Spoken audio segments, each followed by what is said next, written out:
بسم اللہ الرحمن الرحیم۔ صلی اللہ علی محمد صلی اللہ علیہ وسلم۔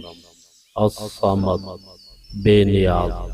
جو شخص سحری کے وقت 115 بار اس اسم کو پڑھے گا حال اور کال میں صادق ہوگا اور ظالم سے محفوظ رہے گا۔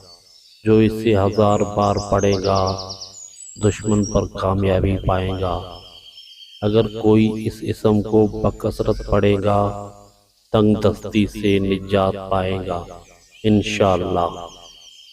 یاد رہے کوئی بھی عمل شروع کرے اول و آخر درود شریف ضرور پڑھے۔